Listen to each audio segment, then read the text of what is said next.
Welcome back to Ivanti Security Insights, where best practice cybersecurity meets real-world workplaces and roadblocks. I'm Ashley Stryker, host and cybersecurity content manager extraordinaire. And today, it's another Ashley and Daniel Spicer special. How are you? Hey, Ashley. I'm doing all right here. It's pretty good. I mean, the sun's out for once. It's been raining all week, so I might go out and get some vitamin D. Yeah, we're finally starting to stop snowing here in Colorado. I think we'll see. We'll see if that holds up. But it's looking a little bit like well, at this point we just switched straight into summer, I think. Oh, I've only been to Colorado once. I'll have to make it out there sometime again. Maybe when Maryland is super humid and I can swim through the air. That's when I make my escape. But thank you so much again for coming on and joining us for a potentially awkward topic. If you guys have been hiding under a rock, you might not have heard. But there were some recent news stories about very high profile chief security officers having and dealing with breaches and then getting sued for their handling of said breaches. And they were recently sentenced and a whole bunch of stuff. So I have been informed that I am not able to ask for direct commentary on any specific stories due to a wide variety of reasons. But I wanted, there's this meme that I keep seeing and I've been seeing, and just the recent news reminded me that CSO doesn't stand for Chief Security Officer. It stands for Chief Scapegoat Officer. And I kind of want to explore why that is, because it feels like in a lot of the coverage I've been reading about it and other incidents as well, it does really feel like chief security officers get the short end of the stick. And why in the world would you ever want to be one? Yeah. So I guess let's start with maybe an easier question that's inspired by some of the recent stories that's going around.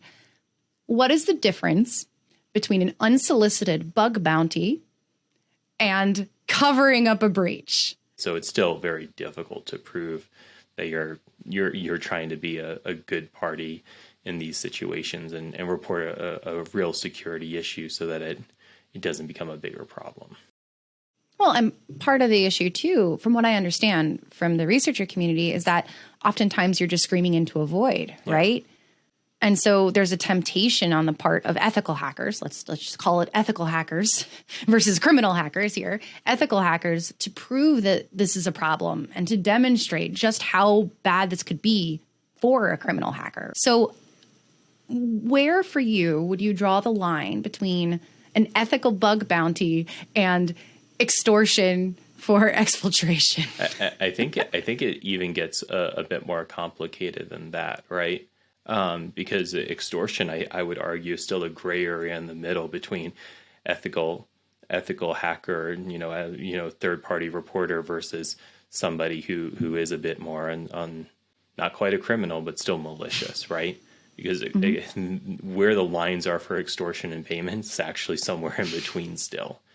Really? Okay. I think so. I definitely think so. So, I'll start by saying, like, most people who follow a responsible disclosure process, in my experience, are typically the good guys, right? They really are trying to help,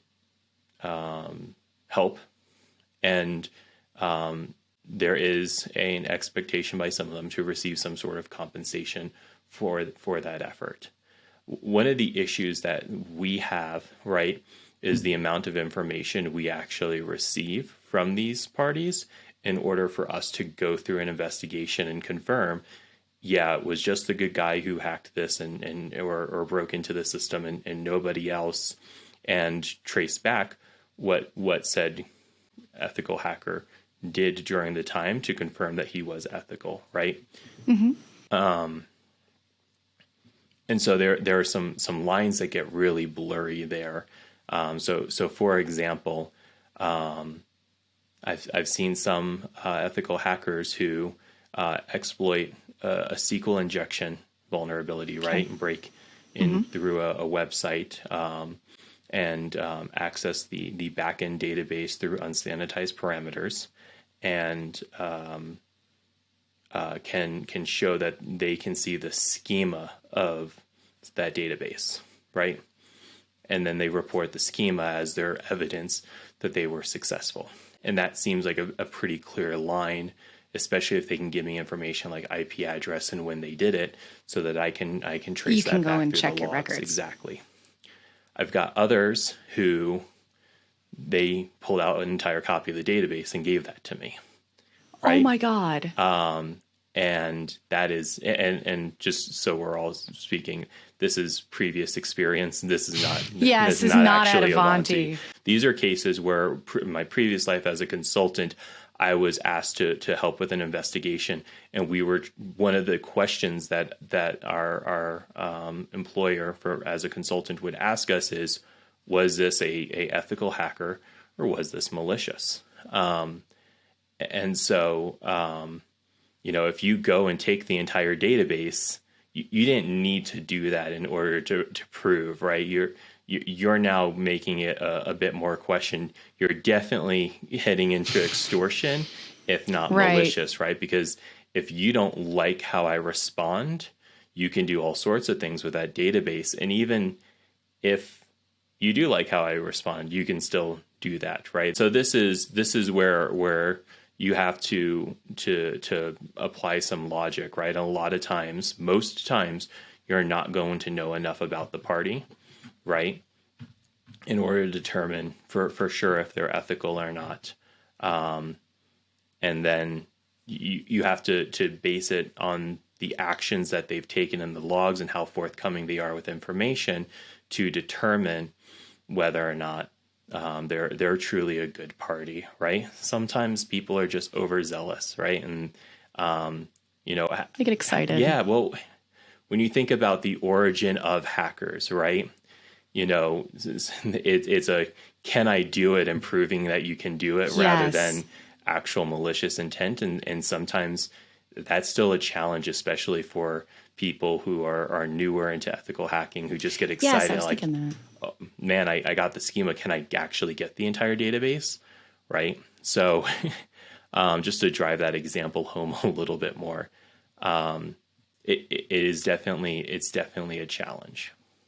So what do you do as a CISO when you're evaluating this and you think you have that gray area of let's say the overzealous newbie ethical hacker, right? Who you have a sneaking suspicion that they downloaded the database because they're super excited and just wanted to see if they could.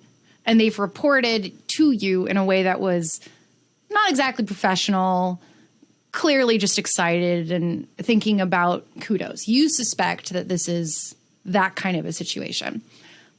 But the evidence and the trail now is pointing more in, like, if somebody without your experience is looking at this, they could go, we got hacked. Yeah. Like, how do you respond to that? Yeah, I'll be really clear. There are varying degrees of grayness in what's a ethical hacker. I don't think necessarily there are varying degrees of grayness in what is a breach. In a lot of places, we clearly define a breach or security incident is access to data by an unauthorized party, right? And that could be as simple as, an employee in your company who had, permissions that were overly permissive, or they were given an account that they shouldn't have, right? But in the case of a external ethical hacker, that's still a breach. That's what it is. So if they've taken the data out of the environment, right, or you saw that they were able to read that data, that's a breach. And if that is customer data, you have to report that, right?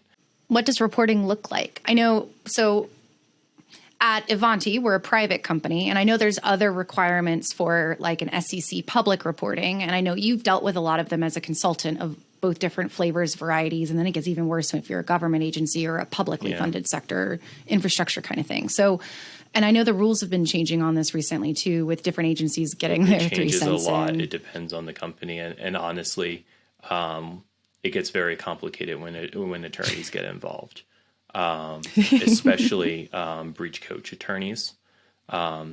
Breach coach attorneys? Yeah, so a breach coach is an attorney that is assigned to a security incident, and they are basically required at this point from an insurance perspective. And the truth of the matter is, most breach coaches, not all of them, I know a few really good ones, but most of them are trying to limit damages. That is their job, right? And so they're trying to protect the company, but honestly, I think they're more trying to protect the insurance companies in a lot of cases. Yeah, that's the truth of the matter. And what's really expensive?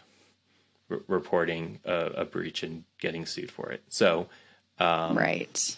It definitely gets more complicated, especially when you have a less sophisticated attorney, or an attorney who is really trying to do some mental gymnastics about avoiding these. And unfortunately, in my time as a consultant, you definitely run into those characters. That's okay. That's part of what's been an interesting subset of the conversation too, is that when you said that breach coach is there to protect the company, or sometimes not so hidden, protect the insurance company that's on the hook to pay for this, whatever it turns out to be to a certain extent, the CISO isn't in there, right? The CISO is the guy reporting. Not only is he the messenger, or she, I will use they, they're the messenger reporting now this breach that's now going to cost a buttload of money.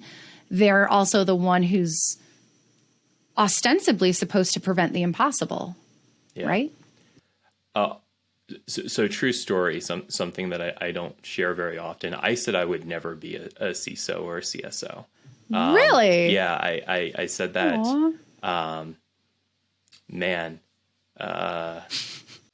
It's been over 15 years for sure when I first said that to one of my previous bosses, Bobby Adamala. He's like, I want to get you to the position that you can be sitting in my place, because I think you have the potential. And I said, Bobby, with all due respect, I never want to sit in your seat. And one of the key reasons is the chief scapegoat officer thing, right? Especially at the time that I was having this conversation with my old boss. It was very much that position was very much a scapegoat. And you spent more time negotiating your umbrella than you did negotiating your salary and your benefits, right? Oh my gosh. It's a very disappointing thing. Wow. And so I never actually thought that I would be in this seat. And so that tells you two things. I think both of them being accurate. One, Ivanti is a much better place than a lot of other places I worked for as a consultant, to still see that chief scapegoat officer still does exist. But also in general, bigger companies are getting better at understanding that the CISO here is not going to immediately somehow prevent all breaches by their existence. That's just simply not a possibility, right? Security issues are an inevitability, right? And I see my role here as limiting their frequency, limiting their impact substantially, and then when they happen, handle them in the right way. And that, of course, does include reporting. But to your point, Ashley, I think there's a lot of cases where the CISO is not really given the option to voice an opinion on whether or not reporting should happen. And in some cases, even when they do voice an opinion, they are ignored and still, unfortunately, the scapegoat. And that is still very common in smaller organizations. And in some cases, if it's not the CISO, in certain smaller organizations, it may be the CIO, actually. Okay, so there's two directions I want to go there.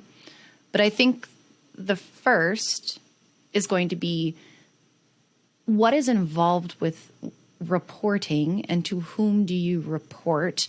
And understanding, of course, your breach coach is going to be very sensitive about all of this, but like in general, what does it look like? It's going to be different for everything. I'll be really honest. So I'll just give you a few things that I always want to consider, especially when I was a consultant, is versus, are you in a regulated industry, right? What are your legal requirements to report? And very closely tied to that, and my partner who is not here right now, but always in top of my mind, right? What are your privacy breach reporting obligations? Bless her. We're going to bring her onto the show one day, I promise. So yeah, once you let her out from that giant load, but that's fair. We'll bring her. Yeah. No. So joking aside, though, privacy actually increases the likelihood of reporting substantially at this point. We find out more about breaches to letters of privacy breach notifications to governor offices than we do from public acknowledgement. I think probably even more than what we see in like SEC filings, right?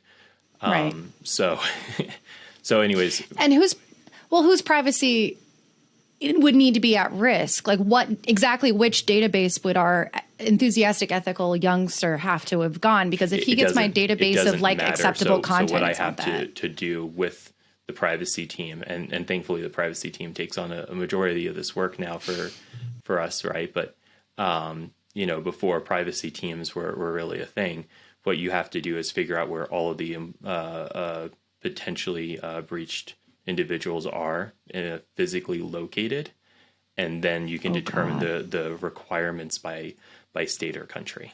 That is, holy cow. It is a very intensive. So there was a breach that I was a part of. It's very public, and the attorneys on that had to review not only all of the U.S. states, but I think they were close to 150 different countries that they had to evaluate. Oh my God. And doing notification took almost 8 months. Just 8 months, though. That's impressive. Yeah. Well, it was a big team. It was a big team, not on the forensic side and on the legal side, a very expensive team, as you can imagine, right? Which is why we talk about the cost of these privacy breaches. So regulated industry, right? Industry. Your privacy obligations, then public or private company. Those are like the top three things you have to consider, and then after that, it is your individual requirements with your customers, and this is becoming an increasing thing, and a very complicated thing because everyone wants to control how this message gets out, right? So, if your customers, and I'm primarily looking at this from a B2B perspective, if your customers put terms in these, you can see all kinds of interesting things, like who gets to determine whether or not a breach needs to be reported, who's responsible for the reporting, who has to pay for that reporting, whether or not you're allowed to report to anyone else, right? And it gets very complicated if you have multiple parties trying to make sure that the standard reporting language is the same amongst all of those. And then also you don't accidentally end up in breach of those because you pulled in a third-party forensics or because you were obligated to report to a government or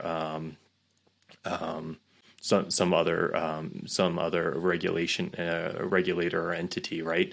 It becomes very complicated. And I actually think that this has been more pushed also from the privacy side, but it's a natural evolution of the increased reporting regulations around security breaches. So there's a lot to consider. There's a lot that's at stake: time, attention, manpower, reputation, all the knock-on effects, financial, insurance.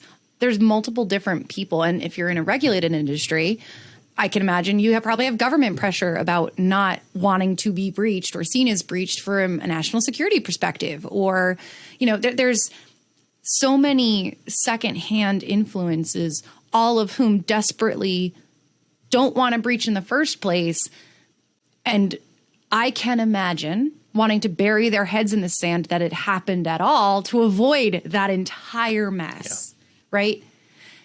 There's got to be insane pressure on security teams in general, but specifically the CSO, about keeping it quiet, not just controlling the message, not just making sure that it's accurate, but I can imagine there would be enormous pressure to dismiss or to sweep under the rug. Yeah. Have you heard about or seen cases where that may have happened? In my consulting days, all the time. Honestly, it's incredibly disappointing. The good news is the increased regulation makes that more difficult.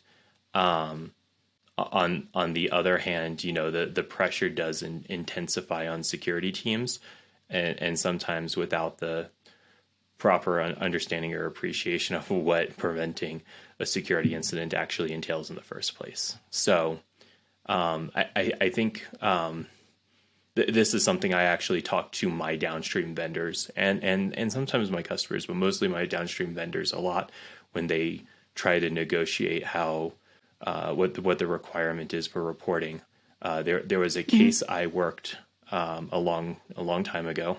Insurance and coaches were involved, and breach coach was involved. Yeah, and what it ended up happening is a sensitive database with reportable data was queried. We had logs of that all of the output was put onto a particular system, that it was then compressed on that system in a way to make it easier to get off said system. Yep. And then about, 15, 30 minutes later, those files were deleted with a tool for anti-forensics.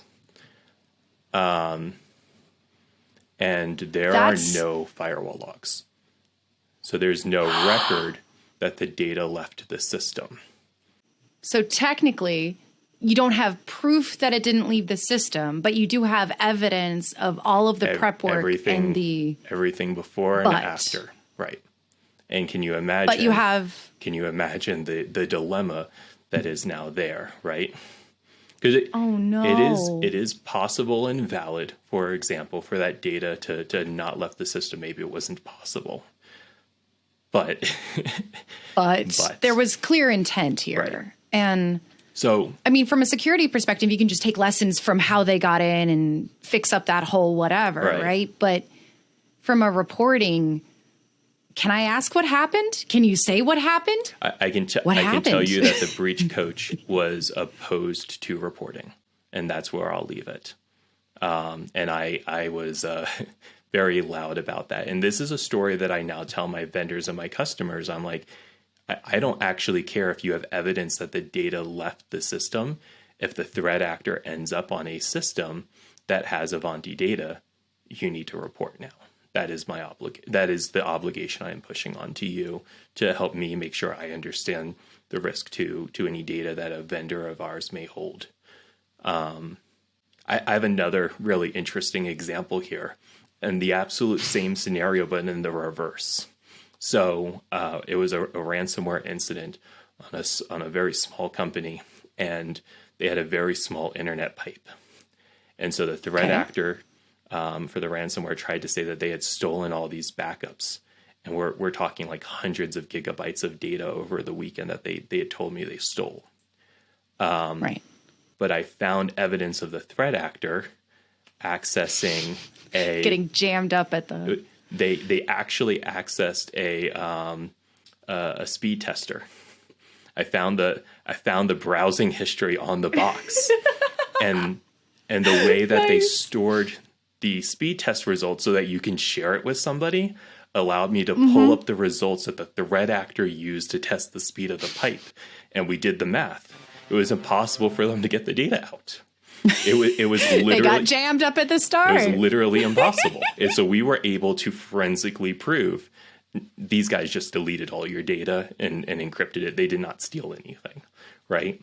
Sometimes you end up in those positions where you can say, yeah, the data didn't actually leave the environment.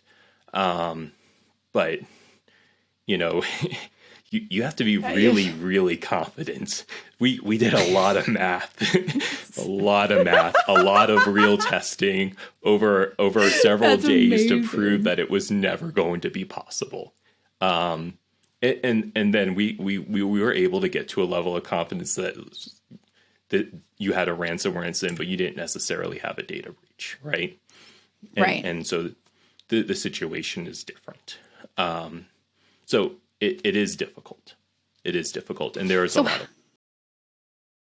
So how can, to kind of put a bow on it a little bit, what are some, knowing that you guys are flooded with information, right? You're basically like the FBI of a company at any given time. And like the FBI hotline that gets a lot of random tips, your job is, like those agents, to sort through all of the intelligence and triggers that you get to decide what's a real threat and what isn't. And occasionally you're going to run up against, I have exfiltrated all of your backups, but they didn't actually, versus you have all of the evidence of a breach, but not the smoking gun. And you're going to miss things. There's going to be things that, like, FBI got warnings about 9/11, but in the flood of all of the tips they got, they had to make a judgment call that there were other tips that were more actionable. And all we see are two giant smoldering ruins of a tower, not all of the 200 other incidents that were prevented because they acted on the other tips, right? And so CSOs are left holding that bag there, right? So what would you recommend to those in senior security positions who are concerned that they might get pressure to cover something up like this, or are being pilloried for something that genuinely could not have been foreseen or prevented with the tool set and the assumptions they had made? Yeah. A lot of documentation, unfortunately. In the position that we're in, I think a lot of us are just used to CYA, and that's a bit unfortunate. Yep.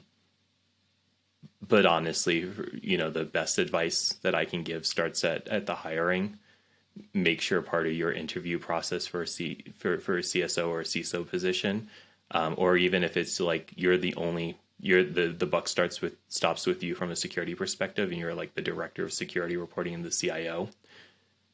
Interview with the legal team, understand where they stand on things, understand their competency, make sure you understand that their view of the regulations that the company is under, and check to make sure things are kosher there.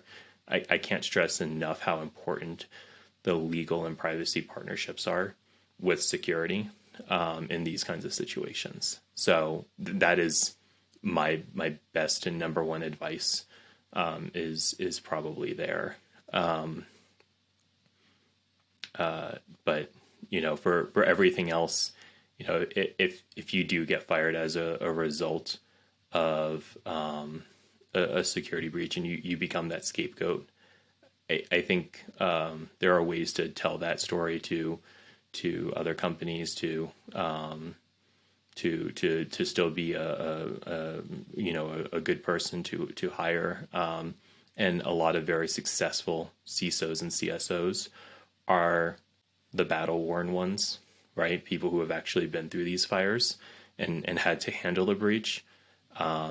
If you are a CISO that has never handled a breach, I mean, good on you.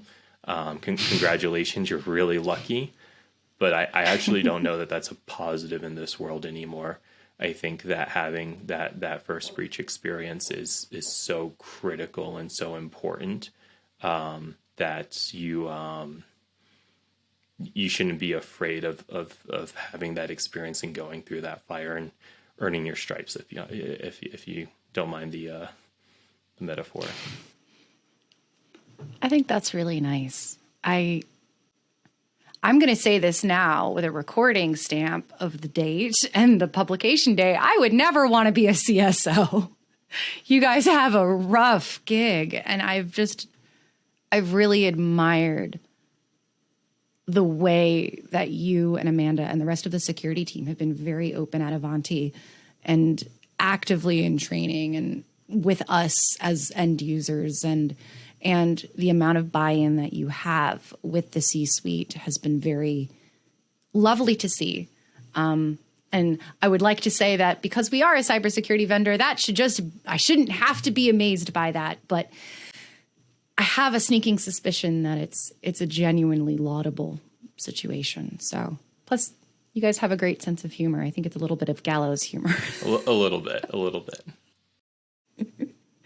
Well, thank you so much, Daniel. I know this was a bit of a weird and no worries, potentially sensitive kind of subject. So I appreciate your taking the time to open the kimono. Absolutely. Honestly, this is when we talk about transparency and security, this is definitely a place that we should be talking about, because companies and executives who just use the CSO as a scapegoat, use the CISO as a scapegoat, they're not doing anyone any favors.